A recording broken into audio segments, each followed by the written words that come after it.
Welcome to Make You Remarkable, brought to you by Oconee State Bank, the podcast that's all about unleashing your inner leader and making an impact on your community. Get ready for a wild ride of inspiration, education, and a whole lot of fun. Each week, we sit down with local legends, business owners, and influential minds to talk about their journey, their impact, and the secrets behind their incredible success. This is not your ordinary bank podcast. We're here to bring the energy, the laughs, and the aha moments that'll leave you itching to conquer the world. Now get ready to make your remarkable with your host, JT Tomlin. Hey everyone, welcome back to Make You Remarkable, hosted by Oconee State Bank. I'm JT Tomlin, and today I'm joined by Erin Barger, CEO of Food Bank of Northeast Georgia. Erin is a dedicated advocate for community well-being. Originally from North Ridgeville, Ohio, and raised in Asheville, North Carolina, Erin's journey has been marked by service and leadership. After earning her degree in English and a master's in social work from UNC Chapel Hill, Erin served in the Peace Corps in China and built a career in nonprofit and human services. Since August 2021, she has led the food bank with passion and purpose, while actively contributing to local organizations and teaching fitness classes at the YMCA. Erin lives in Athens with her husband, Brian, and their 3 sons, Lazarus, Atticus, and Moses. Thank you so much for being here today. It's such an honor. I'm really excited to spend some time with you today. Well, we're really excited to hear your story. Tell us a little bit more about your journey. So the older I get, the more difficult it is to be succinct about my journey. So I would say the theme of my life has been being raised in a home that grounded me in learning to love God and love my neighbor. And I think that really my whole life and the purpose of my life can be summed up in that. For me, that meant when I was in high school, I think my first experience that tuned me into the career and the vocational calling that I have is befriending a young woman who had a developmental disability named Kate. She and I became dear friends. We would talk, on the phone after school when that was a thing. Kids used to talk on the phone after school. And I remember a specific day where some boys in my class had kind of created a dynamic to humiliate her. And I learned who it was and kind of who was driving it. And in the hallway one day in my high school, I went up to that person and I confronted him. Wow. And I used my words to stand in the gap for someone who was not positioned to speak for herself in a way that would be heard. So I would say that was a defining moment in my life. And then since then, I've learned that it is not that I enjoy being uncomfortable. I certainly don't enjoy making other people uncomfortable. But I've learned that tension is part of growth and it's part of life. And it is absolutely part of leadership. So tension being a part of leadership and learning that the role of courage in leadership and not being afraid is a really important compass. And also, I think a guiding concept for my life has been, I have always been more afraid of what will happen if I don't act than what will happen if I do. So in that situation, Kate needed someone to act, and I was her friend. And so that really just started a long line of looking for who needs me and what problems need me to step in the gap and use the voice that I have to make a difference. That's incredible. I mean, you probably already saw me writing notes. I'm like, oh my gosh, I love what you said about tension being just a part of leadership. And I think that's a really cool thing for leaders to hear, that it's something that I think everyone shies away from because it's hard, but then all of a sudden you realize, oh no, this comes with the job. What initially drew you to nonprofits? It was actually a very natural draw. Starting with that experience in high school, I was nominated by my peers at a young age to serve as a peer mentor and peer mediator, so resolving conflict in high school. So it diverted people from engaging in physical violence to come together and have an anonymous, confidential mediating conversation with a peer. Wow. So that was in high school. And then while I was working working my way through undergrad, I had the honor of serving in a life-changing job with an organization called Life Skills in Bowling Green, Kentucky. And I worked with adults with developmental disabilities. And it was my job to essentially provide them with supports for daily living. So they lived in a supported independent living situation. Okay. So I would literally leave class, go to an apartment, and I would stay there from 2:30 p.m. till 7:30 a.m. the next morning. Wow. And I would take care of helping prepare dinner, bathing, medication, and then facilitating their integration into the community. And that job really, for me, shone a light on that this was the type of thing that I was really made to do. How did that lead to your decision to join the Peace Corps? Great question. So my career path started with Life Skills. When I graduated with an undergraduate degree in English, I had planned to teach high school and realized I still love teaching. I love language and words, but realized along the way that I was built for a work experience that was more kind of mobile and dynamic, where I would be in, a different place every day. That was brought to light when I did part of my student teaching in Mexico City, Mexico. So I learned in that I had a really strong inclination for global experiences and just broadening my understanding through cross-cultural experiences. So I actually served in a refugee resettlement agency in Bowling Green called the International Center. And so what brought me to the Peace Corps is after a couple of years of serving and building relationships with refugee families, I was essentially in line to be the next executive director of that organization. Wow. I was about 22, 23 years old. And my discernment at the time is that I really lacked two things to be the type of executive leader that I hope to be. One, I needed more formal education, about operating a not-for-profit business. And then also I believed I needed more personal experience. So I needed more individual experience of knowing what it's like to be the other and to maybe be on the margins. And so as a person, who I am who I am, there are things about that I can't change. Peace Corps was actually a really great way to learn all sorts of things about the world, including how small I am in it. And also, when you're a U.S. American and you spend 2 years in a developing country, there is some otherness about that. Even if you might have privilege in some cases, you might be, catcalled. There are lots of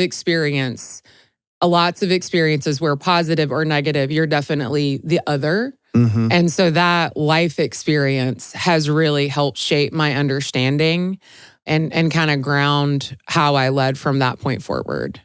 I feel like that's so important, especially as you're leading people, to really be able to get away from yourself or get out of that mindset and just take a broader look at your surroundings and see who's around you and who's struggling, who needs help. I'm sure that time really shaped your understanding of finding people who needed more help. How did that contribute to you learning more about food insecurity and seeing impoverished families? Like, how did that time really shape your view? So my husband and I just celebrated our 20-year anniversary this year. Congratulations. Thank you. He is a remarkable man. And so, I see what you did. Right? I mention him because we actually joined this experience together after we had been married for 1 year. Wow. So talk about if you want to really dive in with your, newfound the love of your life, this is a great way to learn about yourself and kind of refine you and refine your marriage. So I mention that because I would say, other than our decisions to follow the Lord, probably the second and pretty far down from that, number one. But the most pragmatic thing we did that has really laid a groundwork for a wonderful life is choosing to join the Peace Corps, because it established for us what I call the economy of enough or the abundance economy. When you live in a developing country at a very young age, it has the potential to forever change how you view material wealth and what material wealth will secure or not secure for you. So in Peace Corps, volunteers have the opportunity to engage in secondary projects. So our primary job was to teach at a medical college. We taught English and American culture and thesis writing, which was a blast. We, as Peace Corps volunteers, had the opportunity to add something onto that. And so we volunteered in orphanages in Guizhou province, which is a pretty rural, developing part of China. And so when I think of what is enough, I remember these, just the visual memory of these moments is so strong in my mind, where these children who had so little shared so much joy with us. I mean, we would go for hikes in the countryside and, buy them ice cream from an ice cream stand. Just the pure joy that is possible and that is really so basic and fundamental to who we are. And I actually think that that is something that we forget, but not because it's not natural. I think we are born to be joyful and we are born to be able to look at what we have and accept that as enough.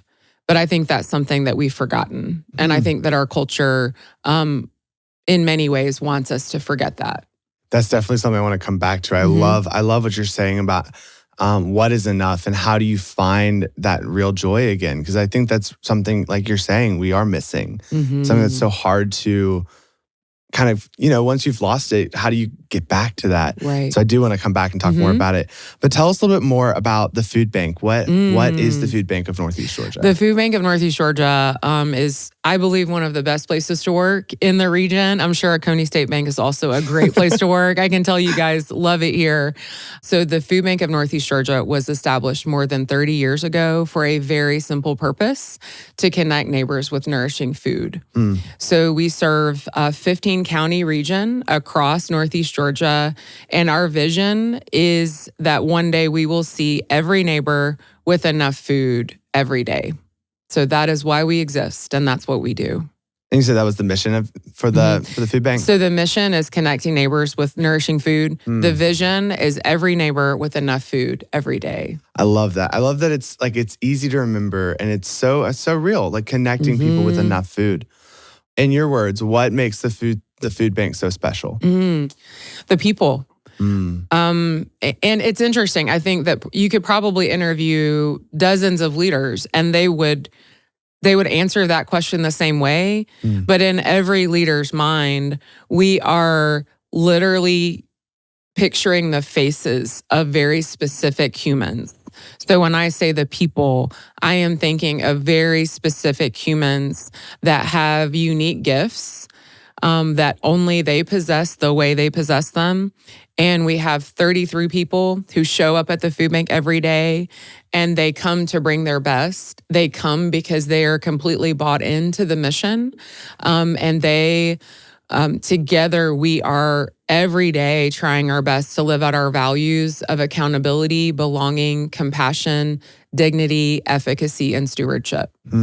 I love that answer. I really do. I think one thing, especially as someone who's learning to be a leader and kind of learning more about it from other leaders, hearing you say that, explain how when you say the people, you're seeing individual faces.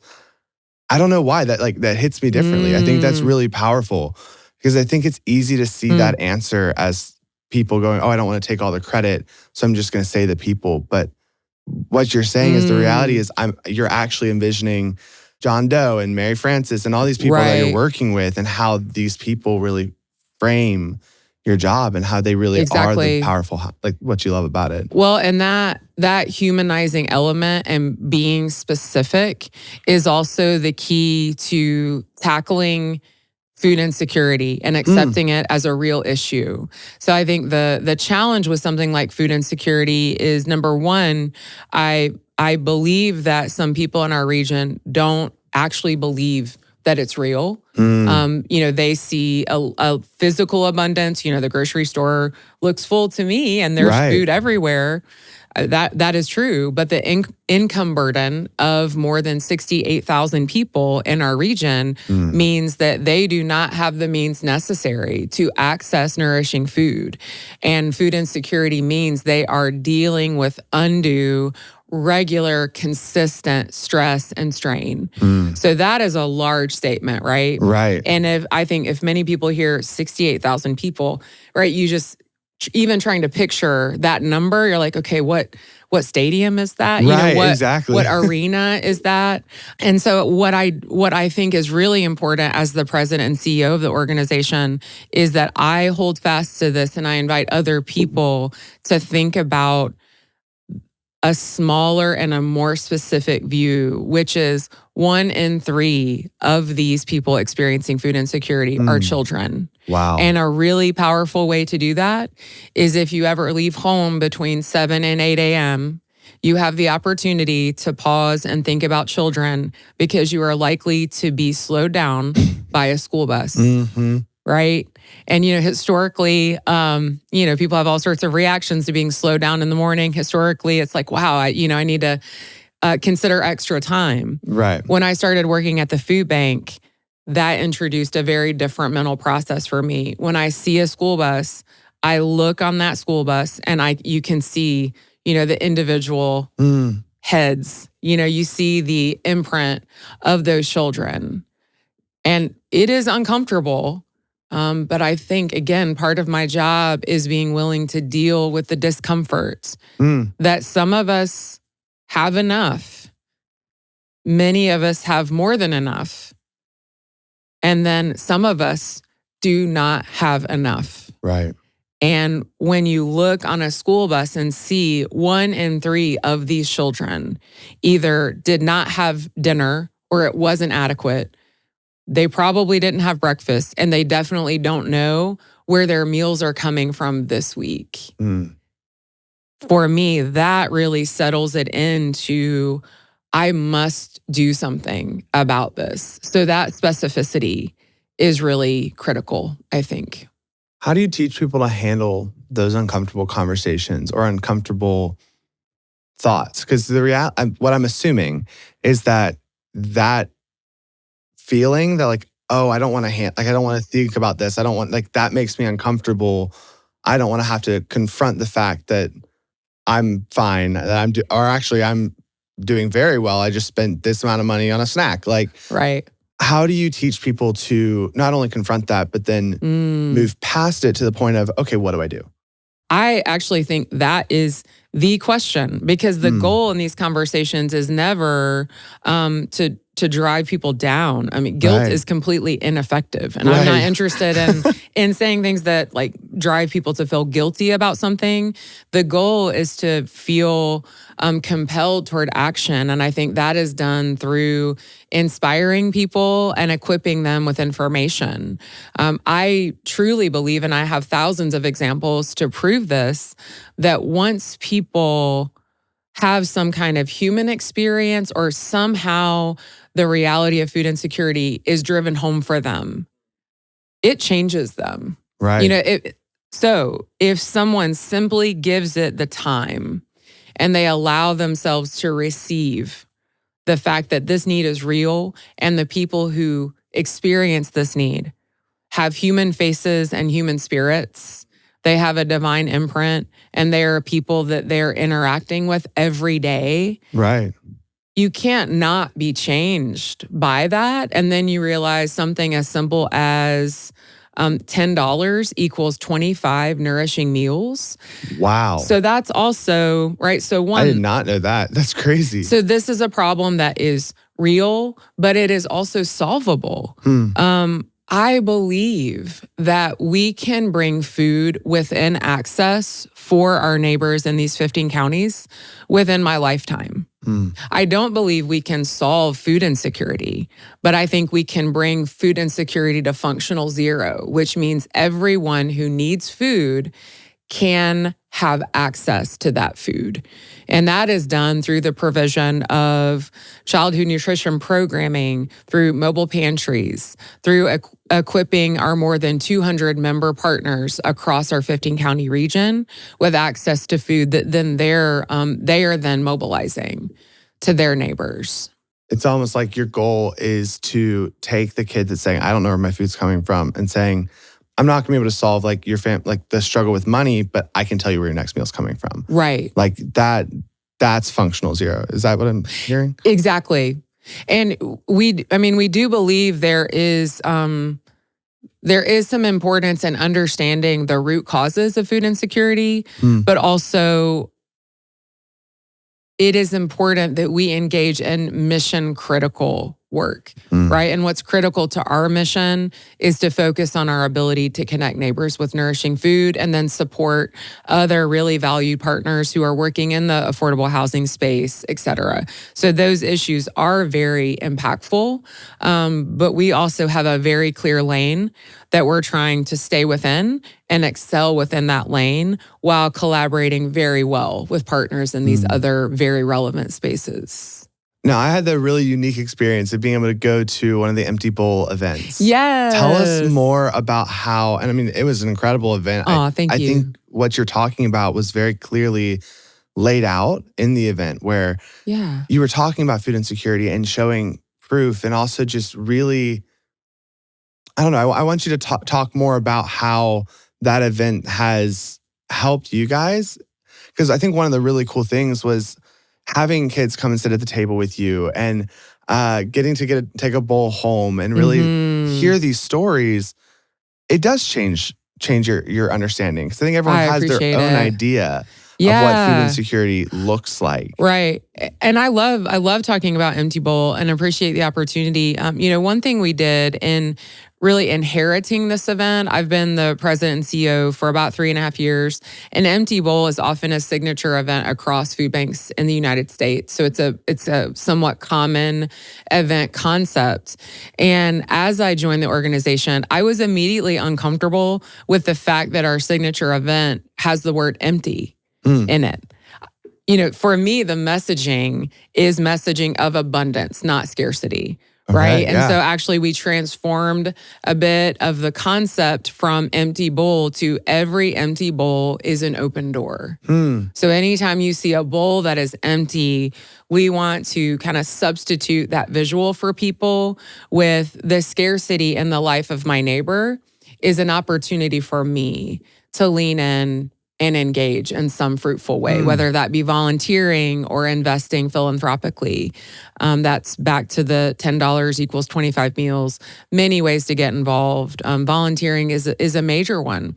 And so Empty Bowl, as our signature event, brings together some wonderful vendors who donate soup, sandwiches, desserts. And so the concept is hundreds of people, it sells out every year, weeks in advance. More than 500 people come together to enjoy a meal that is simple, but it is actually more than enough. Right. Which is kind of right on brand with, we're wanting people to experience how very simple things and everyday creature comforts create this economy of enough.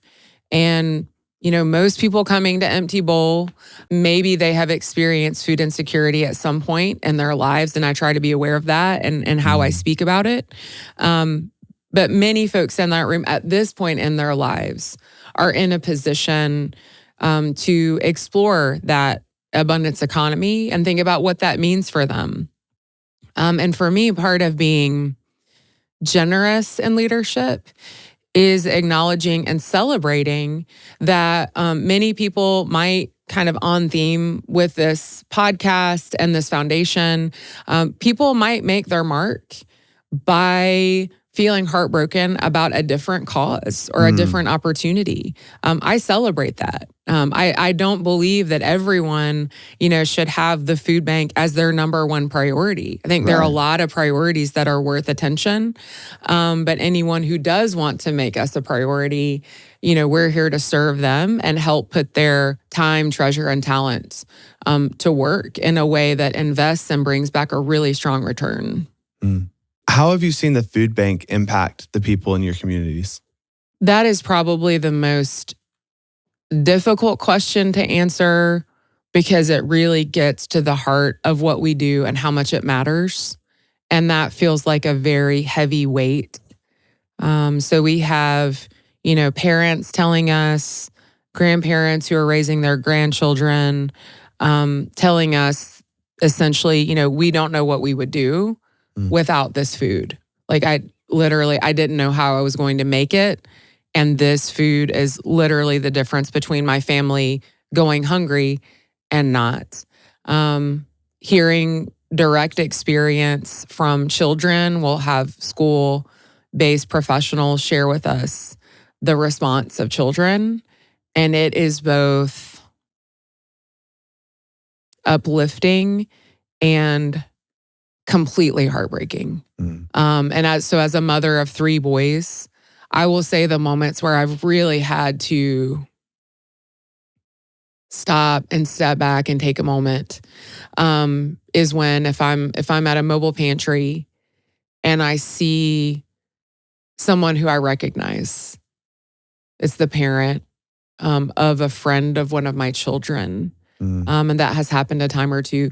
I step back from that, even though our events and mobile pantries are created so that it is a shame-free experience. They usually feel very celebratory.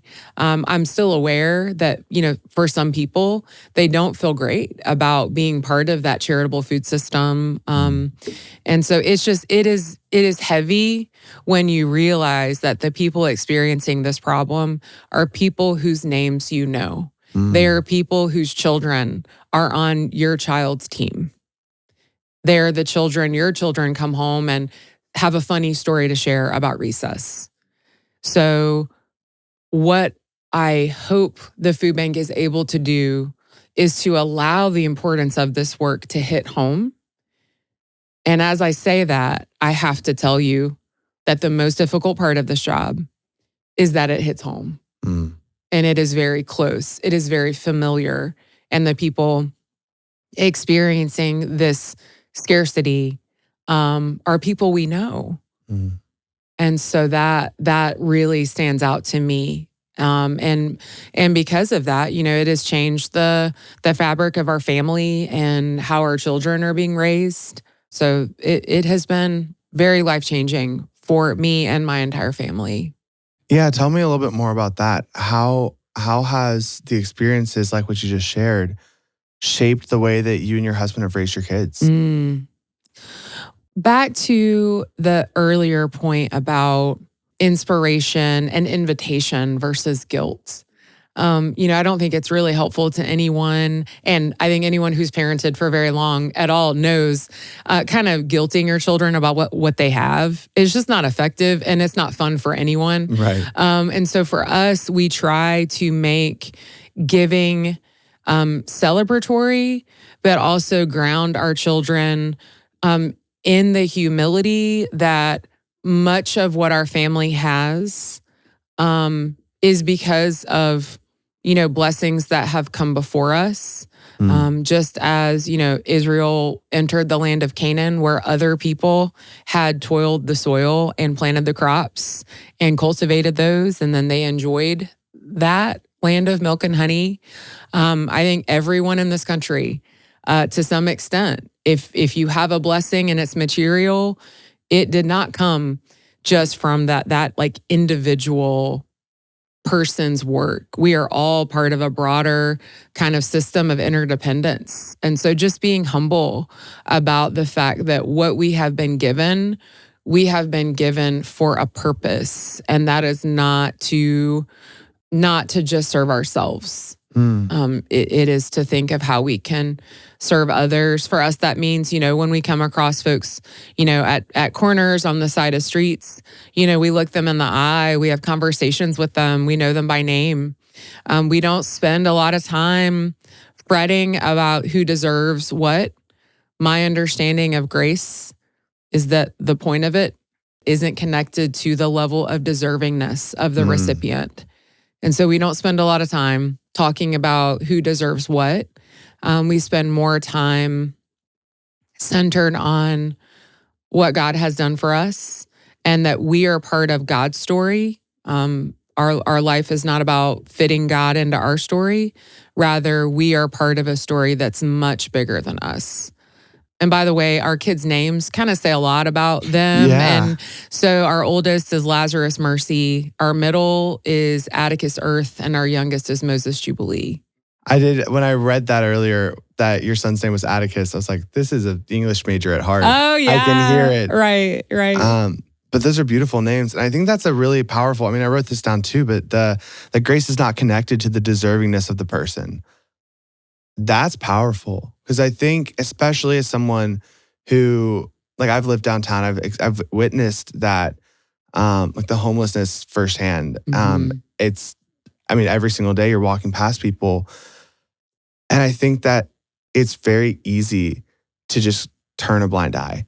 And especially, or make up something about someone that's just, you have no facts for. And I think that's a powerful thing to have said, that it doesn't matter what story you want to place on them or what you think happened.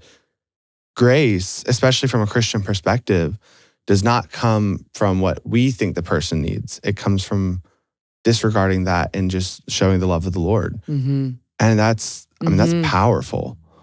Tell us a little bit more about how you've seen your family grow through these experiences that y'all have learned. So I am so proud of and just I adore my husband and children for many different reasons.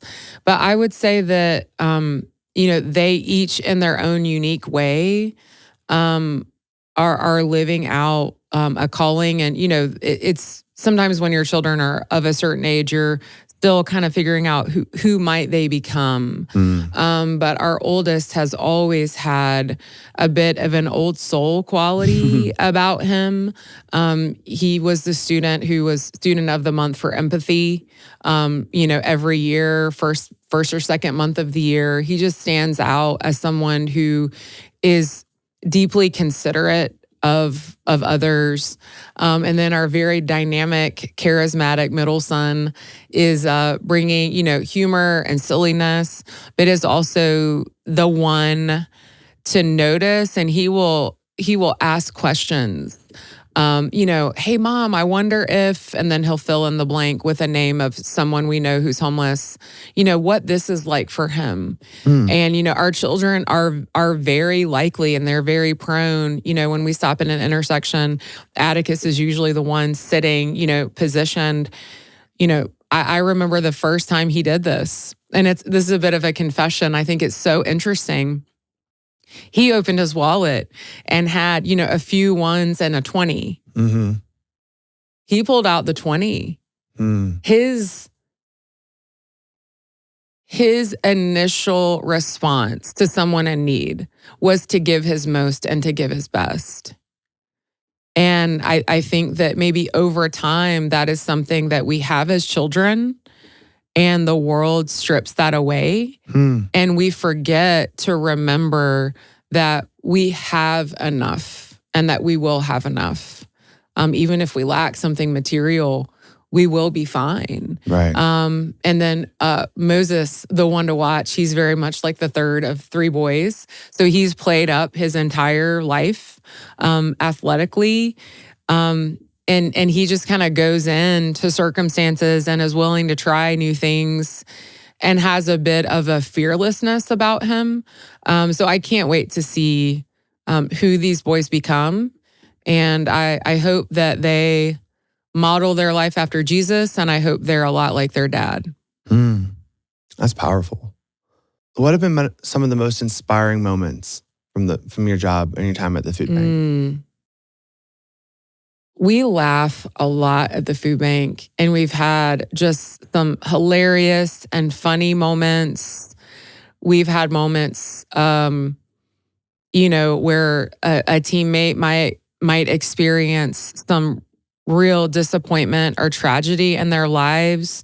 So rather than a single picture, I have this like flood, even in just 3.5 years, I have a flood of memories of, I'm literally picturing faces laughing. And then I'm picturing, people sitting in my office, and we're shedding tears over something that they lost. And so I think as the leader of the food bank, every leader, I think, especially if that person has been leading for a while, has grounded their leadership in some core element or idea, or principle, value. And for me, my request of the Lord every day is that I show up at the food bank with the right blend of grace and truth. And in every interaction, God will help me know, and the Spirit will help me discern what amount of grace and what amount of truth applies to different situations. I think anyone who's led or, managed people, I don't love that phrase, but, when you're in a situation to try to figure out behavior and how to help people, often, some people have not had a lot of grace, right? And they already have so much truth that they're telling themselves what they need from a leader is grace. And then you might have other people who they've given themselves a lot of grace. They've extended a lot of, positive self-talk, and they really need some accountability, and they need someone to tell them the truth about what they're doing and how it impacts other people. And that, back to that idea of tension, and applying that to myself. When do I need to give myself some grace? When do I need to be open to the truth? And how do I find that truth about myself? Because as a leader, my decisions have impact in some ways more than anyone else's. And so I'm aware of that. And I think it's really important that anything I'm applying outwardly, that I'm applying to myself exponentially. I think that's part of leadership. As we start to wrap up, one question or 3 questions that we ask everyone. It's always the 3. I always say 1. I'm like, that's not 1. It's 3. Obviously our show name is Make You Remarkable. Yes. What does that mean to you? I think about how, in the way that no two humans have exactly the same fingerprint. That's why fingerprints exist, right? It is like the way to identify a person. I believe that God has made his mark on every single human being who has ever existed. But then the joy and the honor of our lives is we get to live that out in a way that is unique to our fingerprint. So it's from him, Right. but we're called to do something with it. And so the question is, what will we do with the life and the talents that God has given us? How have you made your remarkable? Ooh. Or how do you think you're making your remarkable?